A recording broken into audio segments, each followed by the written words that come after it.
Hello बच्चों, कैसे हो? सब बढ़िया। आज से हम स्टार्ट करेंगे unit and measurement. Last chapter हमने कंप्लीट कर लिया था फिजिकल वर्ल्ड। तो ये जो लेक्चर है, पूरा चैप्टर है यूनिट एंड मेजरमेंट, ये किन के लिए है? यह है क्लास 11th के स्टूडेंट्स के लिए, नीट की प्रिपरेशन करने वालों के लिए, और जिन्होंने क्लास 11th में बायो मैथ्स ली है और साथ में कंपटीशन की प्रिपरेशन कर रहे हैं। तो हम अकॉर्डिंग टू एनसीईआरटी भी चलेंगे और टॉपिक कंप्लीट होने के बाद हम एमसीक्यूज़ भी चलेंगे। कंप्लीट डिटेल से मैं आपको समझाऊंगा। कोई भी डाउट होता है कमेंट में पूछो, कोई प्रॉब्लम नहीं है, ठीक है। आज के लेक्चर में हम पढ़ेंगे physical quantities and its types, system of units. जिनको ये टॉपिक पहले से ही आता है वो इस वीडियो को देख के टाइम मत ख़राब करो, आगे की वीडियो देख लेना। और जिनको पढ़नी है कि भाई वेक्टर क्वांटिटी क्या होता है, स्केलर क्वांटिटी क्या होता है, टेंसर क्वांटिटी क्या होती है, रेशो क्या होता है, तो और फंडामेंटल बेस क्वांटिटीज़ क्या होती हैं, तो वो इस वीडियो में बने रहिए। ओके, तो स्टार्ट करते हैं। What is physical quantities. और ये देखिए एनसीईआरटी का सेकंड चैप्टर है। ये फर्स्ट चैप्टर देखिए फिजिकल वर्ल्ड हम कंप्लीट कर चुके हैं, और सेकंड चैप्टर है unit and measurement according to NCERT. मैंने आपको पहले ही कहा था हम सीक्वेंस वाइज चलेंगे, तो ये सीक्वेंस में हमारा स्टार्ट हो गया है चैप्टर नंबर 2।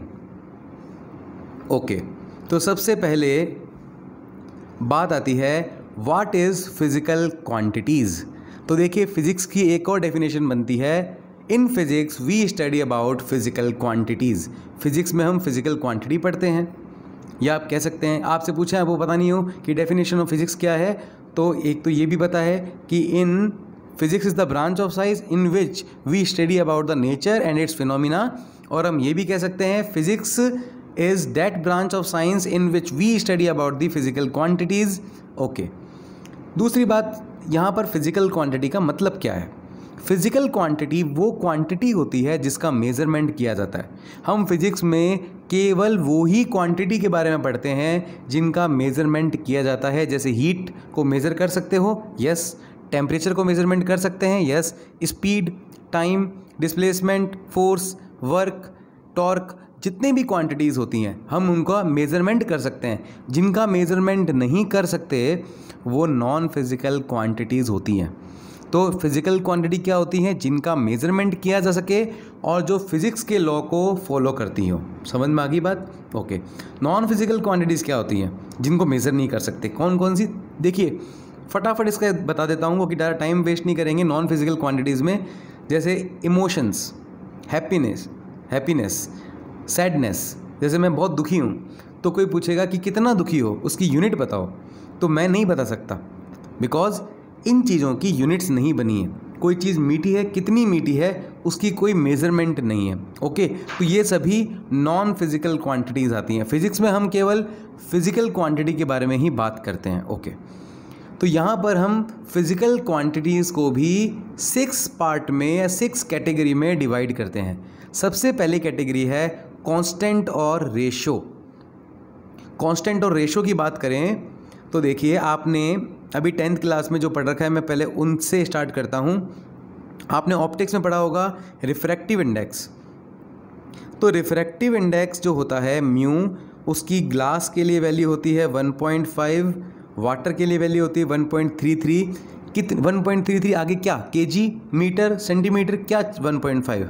तो आंसर है कोई यूनिट नहीं होती, ये यूनिट लेस होती है।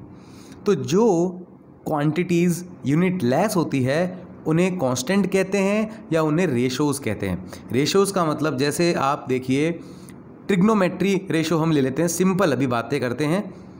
वैसे स्ट्रेन, स्ट्रेस, मतलब इस तरह के रेशोज़ भी हम पढ़ेंगे, स्ट्रेन पढ़ेंगे हम, लेकिन अभी हम एक बेसिक से अपन लेके चल रहे हैं।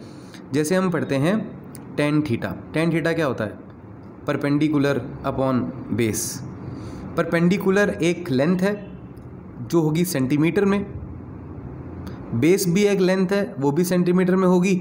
सेंटीमीटर से सेंटीमीटर कैंसिल आउट, तो यहाँ पर क्या यूनिट बची? No unit. इसका मतलब टेन थीटा एक रेशो है क्योंकि इसकी कोई यूनिट नहीं है। किसी भी चीज़ का आप रेशो करते हो, जैसे एनर्जी के डिवाइड में आप एनर्जी लेके आते हो तो एनर्जी का रेशो आ गया, तो उनकी यूनिट जो होगी जूल और जूल वो कैंसिल आउट हो जाएगी। तो कोई भी रेशो होगा वो हमेशा यूनिट लेस होगा, और वो भी एक तरह की फिजिकल क्वांटिटी होती है। उनकी कोई भी यूनिट नहीं होती, उनके पास केवल मैग्नीट्यूड होता है। मैग्नीट्यूड का मतलब अगर देखें तो रिफ्रैक्टिव इंडेक्स की वैल्यू कितनी है ग्लास के लिए, वाटर के लिए कितनी है 1.33, तो ये 1.33 केवल वैल्यू है, तो हम इसे कहेंगे ये केवल मैग्नीट्यूड है। समझ गए? इसके पास ना तो यूनिट है ना कोई पर्टिकुलर डायरेक्शन है। तो ऐसी क्वांटिटी जिनकी वैल्यू कांस्टेंट होती है, यूनिट लेस होती हैं, उन्हें हम बोलते हैं रेशो या कांस्टेंट। यहाँ पे देखिए हम इसे रीड करते हैं, such quantities have only magnitude, for example refractive index, dielectric constant. Dielectric constant 12th class में आता है। अलग अलग मीडियम के लिए इसकी वैल्यू अलग अलग होती है, लेकिन केवल वैल्यू होती है, आगे कोई यूनिट नहीं होती है। आप अभी आगे जैसे जैसे पढ़ते चलेंगे अपन फिजिक्स में, आप ये चीज़ों को जान लोगे कि ये डाइलेक्ट्रिक कांस्टेंट क्या होता है, स्पेसिफिक ग्रेविटी क्या होता है। अभी आप टॉपिक पे फोकस कीजिए कि कांस्टेंट फिजिकल क्वांटिटी कितने टाइप की होती है, और इस टॉपिक में कांस्टेंट क्या होता है जिसकी कोई यूनिट नहीं होती, केवल मैग्नीट्यूड होता है। Such quantities have no unit. Okay, तो सेकेंड क्वांटिटी के बारे में बात करते हैं, स्केलर। तो स्केलर क्वांटिटीज़ ऐसी क्वांटिटी होती हैं जिनके पास केवल मैग्नीट्यूड होता है। क्या होता है? केवल मैग्नीट्यूड, और उनके पास यूनिट भी होती है लेकिन कोई भी डायरेक्शन नहीं होती है। जैसे हम किसी दुकान से 5 किलो चीनी खरीद रहे हैं, हम कहेंगे भाई साहब 5 किलो चीनी देना, तो वो कहेगा किस डायरेक्शन में दूँ, एक्स डायरेक्शन में दूँ, वाई डायरेक्शन में दूँ, नेगेटिव वाई डायरेक्शन में दूँ या नेगेटिव जेड डायरेक्शन में दूँ। ऐसे बोलेगा क्या? नहीं बोलेगा। वो 5 kg चीनी हमें दे देगा। उसी तरह से टाइम, अगर हमसे कोई पूछ रहा है कि अभी टाइम क्या हुआ है, तो हम बोल रहे हैं अभी 1 बज गया है, तो 1 किस डायरेक्शन में बजा है वो पूछेगा। डायरेक्शन कहने का मतलब ऐसी क्वांटिटीज़ जिनके डिस्क्रिप्शन के लिए डायरेक्शन की रिक्वायरमेंट नहीं होती, केवल वैल्यू की रिक्वायरमेंट होती है, लेकिन यूनिट की रिक्वायरमेंट भी होती है। तो ऐसी क्वांटिटी जिनके पास मैग्नीट्यूड है, यूनिट है, लेकिन डायरेक्शन नहीं है, उन्हें हम बोलते हैं स्केलर क्वांटिटी। जैसे अब हमसे कोई पूछता है आप कितनी डिस्टेंस कवर करके आए हो। जैसे मैं बाइक से आया हूँ और मुझे कोई पूछ रहा है कि आप कितनी डिस्टेंस कवर करके आए हो, तो मैं बोल रहा हूँ मैं 5 किलोमीटर डिस्टेंस कवर करके आया हूँ। लेकिन अगर वो ये भी पूछता है कि आप नॉर्थ से साउथ करके आए हो या साउथ से ईस्ट करके आए हो, मतलब वो डायरेक्शन भी पूछ रहा है, तब अगर हम डायरेक्शन भी बता रहे हैं तो अब हम क्या बता रहे हैं? 5 मैग्नीट्यूड। ध्यान दीजिएगा, मैं कह रहा हूँ मैं 5 किलोमीटर चल के आया हूँ, सुनते रहना। 5 मतलब मैग्नीट्यूड, किलोमीटर यूनिट। अब मैं कह रहा हूँ मैं डायरेक्शन भी बता रहा हूँ, नॉर्थ साउथ ईस्ट वेस्ट, तो एक क्वांटिटी, एक टर्म और जुड़ गई डायरेक्शन, तब वो हो जाएगी वेक्टर क्वांटिटी। लेकिन अगर मैं केवल मैग्नीट्यूड बता रहा हूँ, यूनिट बता रहा हूँ, तो वो होगी केवल स्केलर क्वांटिटी। तो ये बात आपको क्लियर हो गई। स्केलर क्वांटिटी क्या होती है? जिनमें केवल मैग्नीट्यूड होता है और यूनिट होती है। Okay, some of them may have direction also but vector laws are not applied. Example are charge, mass, distance, speed and current.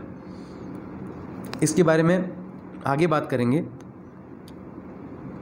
अभी ये बात आप समझ लो कि स्केलर क्वांटिटी वो होती हैं जिनके पास मैग्नीट्यूड होता है, यूनिट होता है और डायरेक्शन नहीं होती है। ये कह रहा है some of them may have direction, तो इस लाइन को थोड़ा चेंज करो, अगली स्लाइड में बता रहा हूँ आपको, ये टेंशन मत लो। These quantity have magnitude and unit, some of them may have direction, कईयों के पास डायरेक्शन भी हो सकती है, but vector law are not applied. What are vectors law? सब बातें देखेंगे। एग्जाम्पल क्या है? चार्ज है, मास है, डिस्टेंस है, स्पीड है, करंट है। करंट को मैं यहाँ पर एक गोला कर रहा हूँ, क्यों कर रहा हूँ अभी पता लगता रहेगा, क्योंकि हम साथ साथ में कुछ क्वेश्चंस भी डिस्कस करते रहेंगे। करंट एक्चुअली एक टेंसर क्वांटिटी है, प्रेशर एक्चुअली एक टेंसर क्वांटिटी है। बहुत बच्चों को डाउट होता है कि करंट स्केलर है, टेंसर है, क्या करें, हर किताब में अलग लिखा हुआ है, कुछ कोई पढ़ा रहा है, कुछ कोई पढ़ा रहा है, तो मैं आपको सब टेंशन क्लियर कर दूंगा, अभी देखते रहना। तो scalar quantity which have only magnitude and unit which have no direction, आप ये डेफिनेशन लिख सकते हो। Scalar quantities are those quantities which have only magnitude and unit and it have no direction. Example distance, time, mass. Okay, अब next देखते हैं हम vector quantities. अगर हम किसी क्वांटिटी के साथ उसका मैग्नीट्यूड बता रहे हैं, यूनिट बता रहे हैं और डायरेक्शन भी बता रहे हैं। मैं बता रहा हूँ मैं 5 किलोमीटर चल के आया हूँ, 5 मैग्नीट्यूड, किलोमीटर यूनिट, और मैं कह के आया हूँ कि मैं नॉर्थ से साउथ जा रहा हूँ। इस बार मैं डायरेक्शन भी बता रहा हूँ, नॉर्थ से साउथ।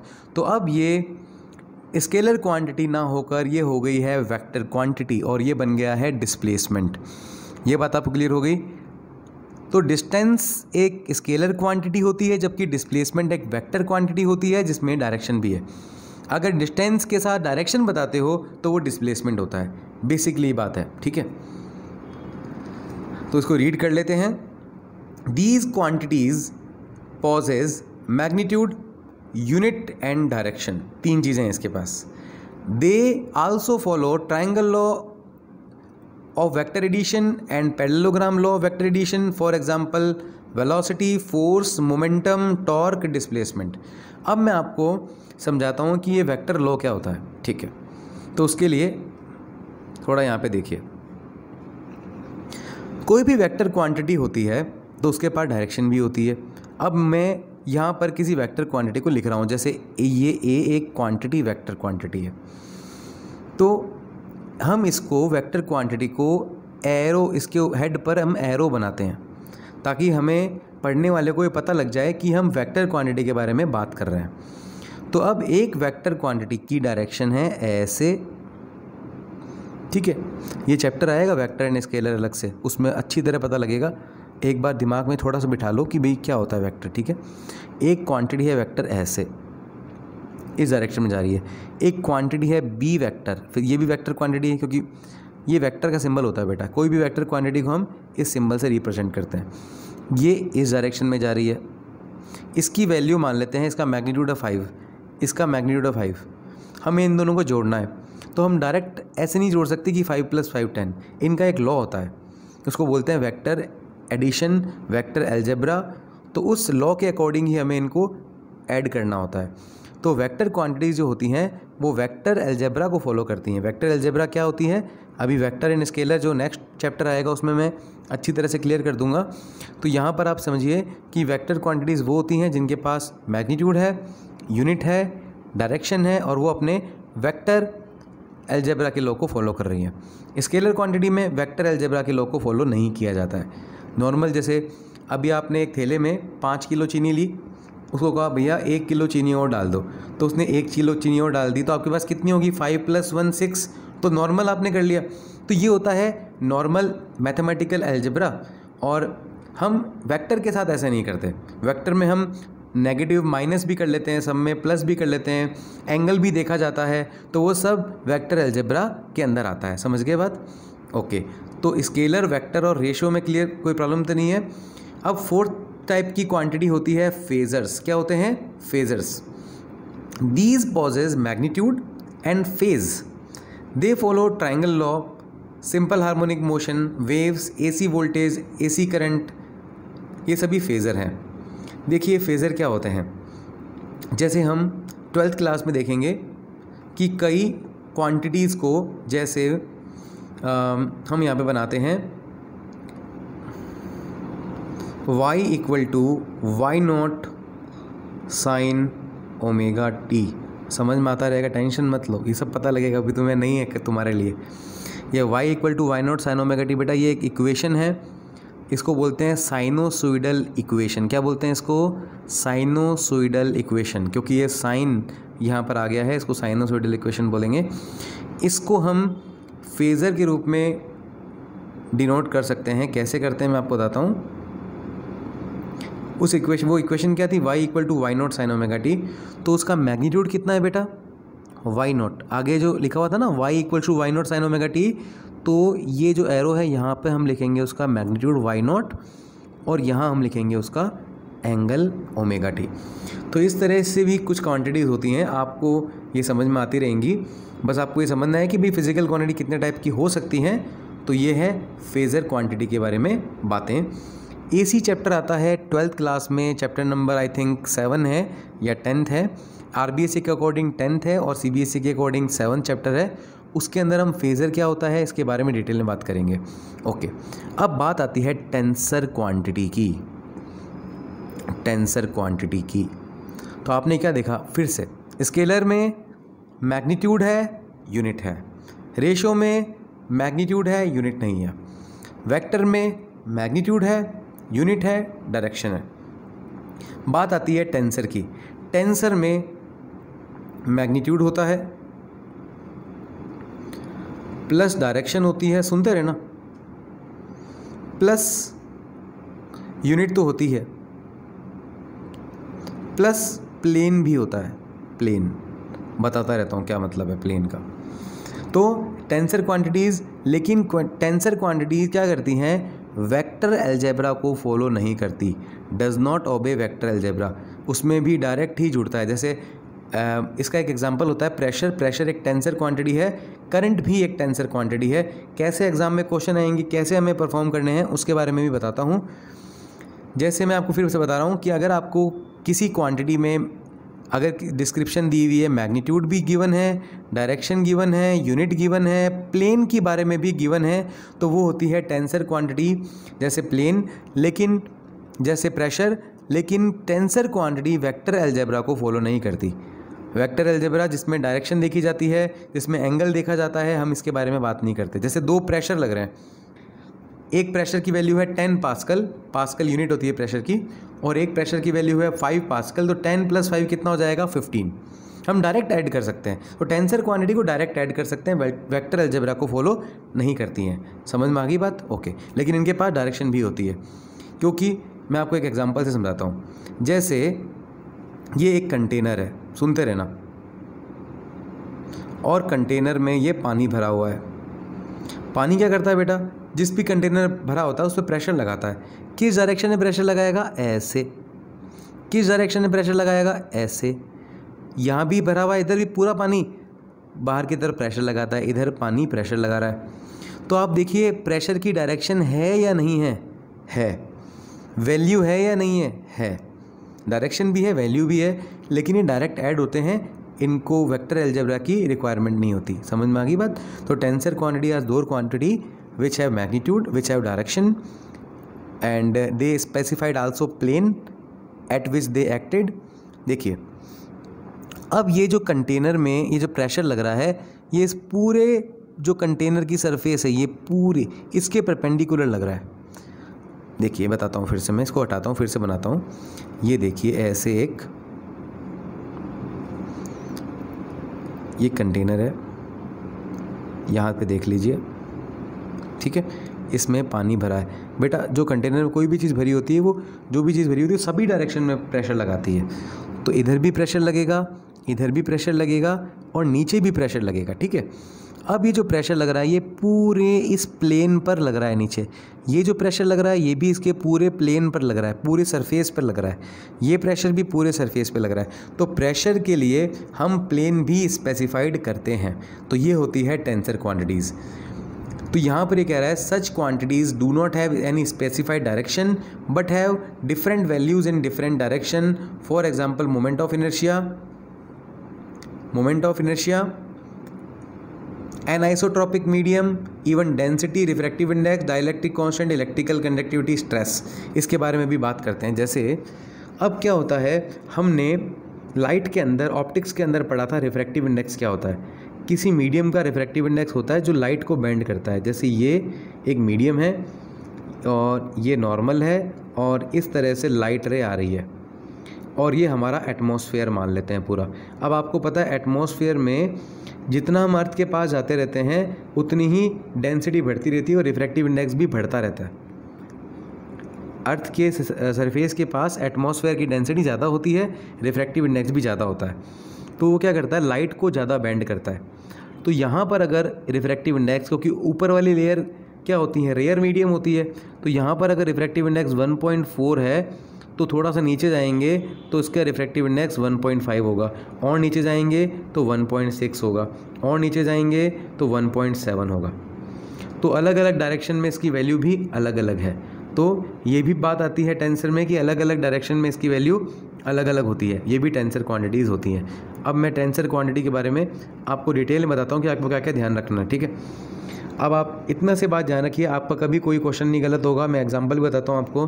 टेंसर क्वांटिटी के पास होता है मैग्नीट्यूड, डायरेक्शन भी होती है, बताता हूँ कैसे, लेकिन डायरेक्शन स्पेसिफाइड नहीं होती। आगे डेफिनेशन लिखा हुआ था, they have not specified direction because this quantity does not obey vector algebra. Vector algebra को फॉलो नहीं कर रहा है, इसलिए हम बोल रहे हैं कि स्पेसिफिक डायरेक्शन नहीं है। वैसे आप अगर डायग्राम में देखेंगे तो पता लगेगा कि इस डायरेक्शन में है, डायरेक्शन दिखती है, मैग्नीट्यूड है, डायरेक्शन है, यूनिट है, और क्या चीज़ पता होती है साथ साथ में, प्लेन पता होता है। तो ये होती हैं सारी की सारी टेंसर क्वांटिटी के बारे में। अब मैं ऐसे एग्जांपल देता हूँ कि टेंसर क्वांटिटी के क्या क्या एग्जांपल होते हैं। एक एग्जांपल है टेंसर क्वांटिटी का प्रेशर, एक एग्जांपल है moment of inertia. Moment of inertia क्या होता है बेटा जो भी आप यहाँ पे नाम देख रहे हैं, प्रेशर, मोमेंट ऑफ इनर्शिया, ये अपने आप में एक चैप्टर है, अपने आप में टॉपिक है। हम यहाँ पर एक पर्टिकुलर एक टर्म के बारे में बात कर रहे हैं, जैसे वेक्टर क्वांटिटी क्या होती हैं, तो मैं आपको ये समझा रहा हूँ कि वेक्टर क्वांटिटी क्या होती है, उसके एग्जांपल भी यहाँ पे डिस्कस कर रहा हूँ, ठीक है। लेकिन इन एग्जांपल को भी आगे डिटेल में डिस्कस नहीं कर पाऊँगा यहाँ पे मैं, जब चैप्टर रहेगा उसी में डिस्कस हो पाएंगे। प्रेशर, मोमेंट ऑफ इनर्शिया हो गया, और करंट भी, ये भी एक टेंसर क्वांटिटी होती है। अब आपके एग्ज़ाम में अब होता क्या है कि आपके एग्ज़ाम में मान लीजिए आता है करंट इज ए, और ऑप्शन आते हैं वेक्टर क्वांटिटी, बी ऑप्शन आता है स्केलर क्वांटिटी, सी ऑप्शन आता है रेशो, और डी आता है नन ऑफ दीज। तो आपको अगर सर इस ऑप्शन में तो आया ही नहीं टेंसर क्वांटिटी क्या है, अगर टेंसर नहीं आए तो आपको स्केलर लिखना है, प्रेशर भी स्केलर लिखना है, करंट भी स्केलर लिखना है, मोमेंट ऑफ इनर्शिया भी स्केलर लिखना है। लेकिन अगर आपके ऑप्शन में आ रहा है टेंसर क्वांटिटी लिखा हुआ आ रहा है, क्वेश्चन बना हुआ आ रहा है करंट इज ए, नीचे ऑप्शन आ रहा है scalar quantity, vector quantity, tensor quantity, तब आपको टेंसर पे ही टिक करना है। ये पॉइंट आपको याद रखना है। ये आपके 11th क्लास में बेसिक तो नहीं आएगा, लेकिन आपके कंपटीशन लेवल में ये क्वेश्चन टेंसर वाला ज़रूर आ सकता है। तो यहाँ पर करंट का एक एग्जांपल लेता हूँ कि जैसे करंट है एक सर्किट में इस डायरेक्शन में जा रही है। करंट के पास, आपको ये तो पता है कि करंट के लिए हम एरो बनाते हैं, इलेक्ट्रिसिटी में आपने पढ़ रखा होगा करंट की, तो करंट के पास डायरेक्शन तो है, फिर हम इसको क्यों कहते हैं भाई स्केलर क्वांटिटी, इसलिए कहते हैं डायरेक्शन है, फिर भी हम इसको स्केलर क्वांटिटी इसलिए कहते हैं क्योंकि ये वेक्टर अलजेब्रा रूल को फॉलो नहीं करती। जैसे ये करंट है 1 एम्पियर, ठीक है, एक यहाँ से करंट और आ रही है, ये भी 1 एम्पियर है, और ये दोनों वायर जुड़कर इधर जा रहे हैं, तो ये 1 एम्पियर करंट और ये 1 एम्पियर करंट जुड़कर इधर कितनी हो जाएगी 2 एम्पियर। हमने कुछ अलग से कुछ काम किया, डायरेक्ट जोड़ दिया। अगर हम किसी चीज़ को डायरेक्ट जोड़ देते हैं, एंगल के बारे में बात नहीं करते, किसी के बारे में बात नहीं करते, तो वो यहाँ पर वेक्टर अलजेब्रा के लॉ को फॉलो नहीं कर रही है, इसलिए current is a scalar quantity. लेकिन जब ऑप्शन में टेंसर हो तो हमें टेंसर पर टिक करना है। अब क्लियर होगी बात, टेंसर क्वांटिटी क्या होती है। थोड़ा कॉम्प्लिकेटेड तो है टॉपिक देखो, लेकिन फिर भी पेपर में एग्जाम में आता है प्रेशर क्या है, टेंसर क्वांटिटी, ऑप्शन में नहीं आया स्केलर क्वांटिटी। टेंसर क्वांटिटी क्या होती है, जिनके पास मैग्नीट्यूड है, डायरेक्शन है, यूनिट है, प्लेन है, अलग अलग पॉइंट पर इनकी वैल्यू भी क्या होती है, अलग अलग। ओके, उसके बाद हम आते हैं नेक्स्ट बात पर, कन्वर्जन फैक्टर्स पर आते हैं। क्या आते हैं, कन्वर्जन फैक्टर्स पर। Some physical quantities convert into another when multiplied by a factor. For example, in a wave y equal to y naught omega t minus kx, k is a conversion factor when k is multiplied by displacement और path difference, it generate phase। बताता हूँ मैं आपको, आराम से, tension मत लो। देखिए lambda, बेटा ये इसे बोलते हैं लैम्डा, इस सिंबल को लैम्डा बोलते हैं, और ये वेव की लेंथ होती है, इसे बोलते हैं वेव लेंथ। और वेव लेंथ है, आगे क्या आ गया, वेव की लेंथ, तो मीटर में होगी, ठीक है, मीटर में होगी, सेंटीमीटर में होगी, कोई लेंथ मीटर सेंटीमीटर में होती है। तो आप कह सकते हो कि सर ये तो डिस्टेंस है, हाँ डिस्टेंस कह सकते हो, लेंथ कह सकते हो, कोई दिक्कत नहीं है, हम इसे वेवलेंथ कह रहे हैं, क्योंकि वेव लेंथ है, रेडियस है, डायमीटर है, ये सभी लेंथ होती हैं। ओके, तो ये लेंथ है। लेकिन हम जब इसको k से मल्टीप्लाई कर रहे हैं, k एक फैक्टर है, तब ये बन जाएगा फेज, एक अलग फिजिकल क्वांटिटी बन जाएगी। तो पहले ये लेंथ थी, पहले क्या थी, ये लेंथ, लेकिन हमने इसको k से मल्टीप्लाई किया तो ये नई फिजिकल क्वांटिटी बन गई जो कि है फेज। तो कुछ ऐसे कन्वर्जन फैक्टर होते हैं, कुछ ऐसे कांस्टेंट होते हैं, जब वो किसी क्वांटिटी से मल्टीप्लाई होते हैं, ऐड होते हैं, मल्टीप्लाई होते हैं, तो वो क्वांटिटी किसी दूसरी क्वांटिटी बदल जाती है। जैसे लैम्डा एक वेवलेंथ थी, लेकिन उससे के से मल्टीप्लाई हुई तो वो बन गई फेज़। ये बात क्लियर हो गई। इस एग्जाम्पल में भी ये कह रहा है कि जो एक्स था ना, ये एक्स पहले डिस्टेंस थी, डिस्प्लेसमेंट था एक्स, लेकिन ये एक्स के साथ के मल्टीप्लाई हो गया तो ये फेज़ बन गया। यहाँ पे भी लैम्डा के साथ के मल्टीप्लाई हो गया तो ये फेज़ बन गया, फेज़ डिफरेंस बन गया। फेज़ डिफरेंस एक अलग फिजिकल क्वांटिटी है। क्या है फेज़ डिफरेंस? इसके बारे में मत सोचो, मैं ये बता रहा हूँ कि ये फिजिकल क्वांटिटी कुछ और थी, के की मल्टीप्लाई होने से ये अलग फिजिकल क्वांटिटी बन गई। तो कुछ ऐसी चीज़ें होती हैं जिनके जो किसी फिजिकल क्वांटिटी से मल्टीप्लाई होकर नई फिजिकल क्वांटिटी बना देती हैं, उनको हम बोलते हैं कन्वर्जन फैक्टर्स। ओके, तो ये हमारा कंप्लीट हो गया है कन्वर्जन फैक्टर। अब आते हैं कि कोई भी फिजिकल क्वांटिटी कितने टाइप क्या होती है, उसके अंदर क्या क्या दिया हुआ होता है। और देखिए ये हमारा कंप्लीट हो गया कि फिजिकल क्वांटिटी कितने टाइप की होती है, 6 टाइप की होती है। क्लियर हो गया। Ratio, scalar, vector, tensor, conversion factor, ये हमारा पूरा कंप्लीट हो गया।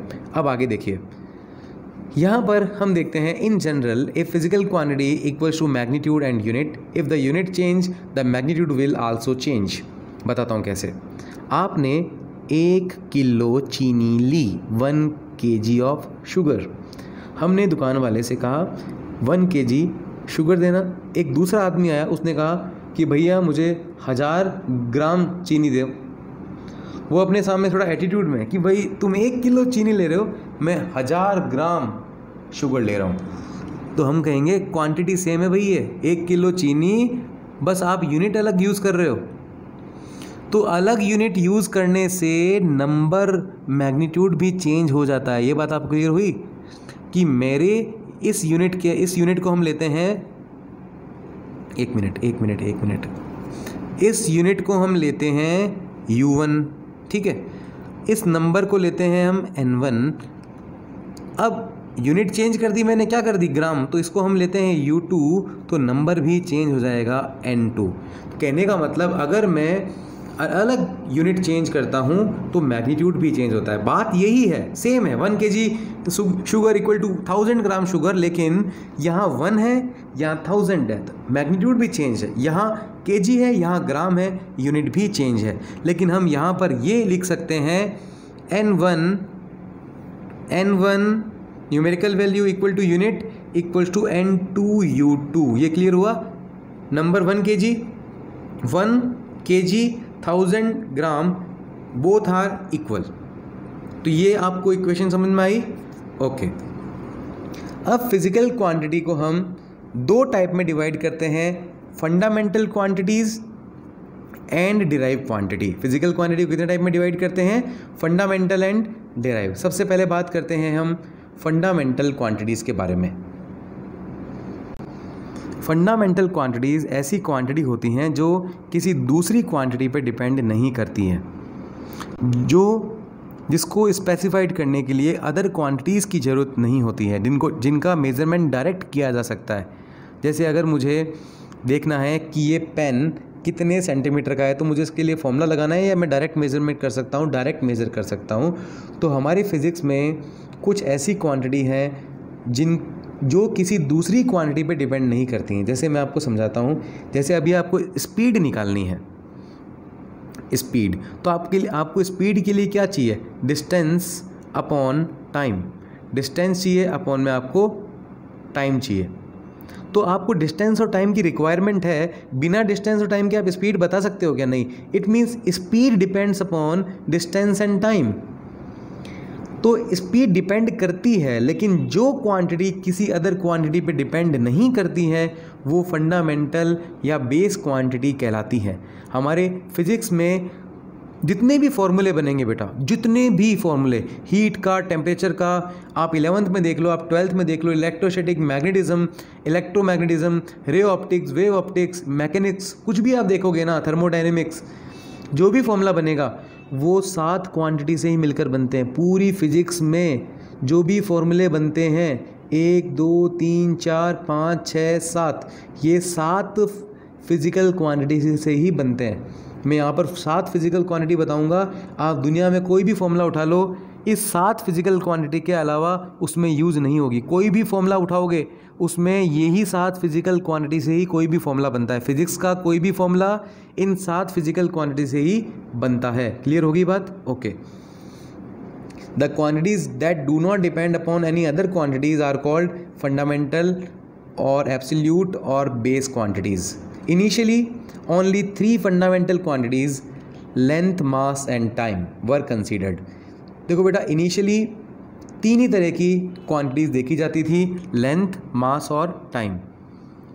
यही साइंटिस्ट ने डिस्कवर किया था, यही साइंटिस्ट ने कंसीडर किया था कि आप दुनिया में 3 तरह की फंडामेंटल क्वांटिटी होती हैं, जितने भी फॉर्मूले होते हैं वो इनसे ही बनते हैं। लेकिन उसके बाद हमारा फिजिक्स डेवलप हुआ और हमने 4 फिजिकल क्वांटिटी और ऐड कर दी। वो 4 फिजिकल क्वांटिटी थी temperature, electric current, luminous intensity, amount of substance. तो कुल मिला के हमारी फंडामेंटल फिजिकल क्वांटिटी कितनी हो गई? 7 फिजिकल फंडामेंटल क्वांटिटीज़। ये 7 फंडामेंटल क्वांटिटीज़ आपको याद रखनी है। कौन कौन सी? मास, लेंथ, टाइम, ठीक है, current, temperature, luminous intensity and amount of substance. ये सातों आपको याद करनी है। कोई भी फॉर्मूला बनता है ना, इन 7 के अलावा किसी का ही नहीं बनता। मतलब ये 7 ही यूज़ होंगी किसी भी फॉर्मूले में। ये 7 फिजिकल क्वांटिटी ही यूज़ आती हैं। जितने भी फॉर्मूले बनते हैं इन्हीं क्वांटिटी से बनते हैं, इसलिए इन्हें फंडामेंटल क्वांटिटीज़ कहते हैं। अब ऐसी क्वांटिटी जो फंडामेंटल क्वांटिटी से मिलकर बनी हो उन्हें हम बोलते हैं derived quantities. These the physical quantity derived from fundamental quantities are called derived quantities like velocity, acceleration, force, momentum। मैं आपको एक छोटा सा एग्जांपल देता हूँ। देखिए, जैसे हम फोर्स लेते हैं, फोर्स इक्वल टू क्या होता है? मास इनटू एक्सेलरेशन। ये 9th में थोड़ा बहुत पढ़ा होगा, अभी फिजिक्स में और आ जाएगा। आप बस जो मैं बता रहा हूँ देखते रहो आराम से। मास, एक्सेलरेशन। एक्सेलरेशन क्या होता है? Change in rate of change of velocity, final velocity minus initial velocity upon time. समझ में आ जाएगा सब। अब क्या करें, रुको थोड़ा बड़ा करता हूँ। ओके, तो फिर से मैं बताता हूँ। फोर्स, फिर से यार फटाफट देख लो। Mass into acceleration and mass acceleration is rate of change of velocity v minus u by t. अब आगे आते हैं। वेलोसिटी क्या होता है? Displacement upon time. और ये वेलोसिटी है बेटा, ये इनिशियल वेलोसिटी है, ये फाइनल वेलोसिटी है, ठीक है। वेलोसिटी डिस्प्लेसमेंट अपॉन टाइम होता है, ठीक है। इसको थोड़ा सा मिटाते हैं रबड़ से, 1 मिनट। ओके ओके ओके, ठीक है ठीक है। तो इस वेलोसिटी की जगह हमने लिख दिया डिस्प्लेसमेंट अपॉन टाइम। ये भी वेलोसिटी है, ये भी डिस्प्लेसमेंट अपॉन टाइम। ये फाइनल है तो यहाँ पे हम फाइनल डिस्प्लेसमेंट लिख लेते हैं। ये इनिशियल है इसलिए हम यहाँ पर इनिशियल लिख लेते हैं, ठीक है। ओके, और ये अपॉन में टाइम एक बड़ा पड़ा है। तो फिर से देखिए, मास इनटू एक्सेलरेशन। मास, एक्सेलरेशन क्या होता है? Change in velocity. सबके फॉर्मूले बताऊंगा, एक बार मैं आपको जो समझा रहा हूँ ना वो आप देखते रहो। ये कैसे आया कैसे नहीं आया ये सब आगे आएगा। एक्सेलरेशन क्या होता है? Change in velocity upon time. Velocity displacement upon time. Initial velocity भी डिस्प्लेसमेंट अपॉन टाइम। फाइनल के लिए मैंने फाइनल लिख दिया, इनिशियल के लिए मैंने इनिशियल लिख दिया। अपॉन में टाइम ये वाला पड़ा था, मैंने यहाँ पर लिख दिया। ये क्लियर होगी बात। अब आप इस फॉर्मूले में देखिए क्या क्या है। मास है fundamental quantity, displacement length, displacement होती तो लेंथ ही है ना फंडामेंटल क्वांटिटी, ये displacement length fundamental quantity, time fundamental quantity, time fundamental quantity, ये टाइम फंडामेंटल क्वांटिटी। इसका मतलब ये एक ऐसी क्वांटिटी है जो बहुत सारी फंडामेंटल क्वांटिटी से मिलकर बनी है। तो ऐसी क्वांटिटी जो बहुत सारी फंडामेंटल क्वांटिटी से मिलकर बनी हो उसे हम कहते हैं डिराइव्ड क्वांटिटी। तो आज का लेक्चर यहीं कंप्लीट करते हैं। नेक्स्ट लेक्चर में आगे पढ़ेंगे SI unit, CGS unit complete अच्छी तरह पढ़ेंगे।